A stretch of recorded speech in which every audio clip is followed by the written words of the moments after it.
everyone, today I'm going to be talking about accommodations and modifications. Thank you for coming to my channel, and right now let's just get into it. So this is the worksheet of accommodations versus modifications. Starting off, I'm going to go over accommodations. So accommodations are simply a change to the environment to help the individual with the task at hand. This does not change the expectation, and the individual completes the same content as one's peers. The student is learning and completing the same amount of work as their peers as well. So there's 4 types of accommodations shown below the accommodations right over here. I'm going to go through them real quick. So for presentation, an example would be a student struggles to remember the key information from the lecture, so an accommodation will be providing the student with a handout that has key points written out for the student to look back at. For setting, an example is when the class gets loud, the teacher can provide noise-canceling headphones. This is helpful as sometimes a little noise is necessary, such as when a student asks questions. To those trying to do an assignment while hearing the conversation in the background, the headphones would be helpful to block out the noise.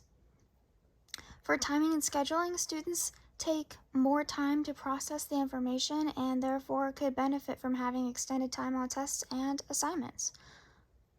For response, a student struggling and orally responding to a question such as how is one feeling today, the teacher can provide visuals for students to point at for answering the question instead.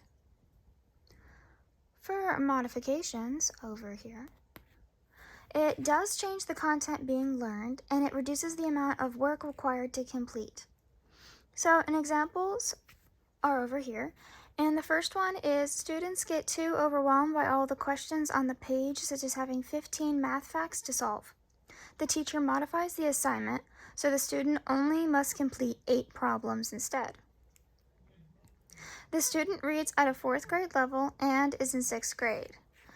The teacher allows the student to read 4th grade books and work on expanding one's vocabulary at the speed that works best for the individual. And lastly, if a person has a modification in high school, it will get in the way of that person being college bound. Modifications are best for a student in elementary school or beginning of middle school.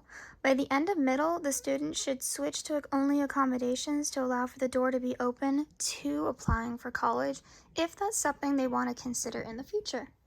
Thank you for listening. I hope you found that helpful. Continue to just be you, and I look forward to talking with you guys next week when I talk about IEPs versus 504 plans.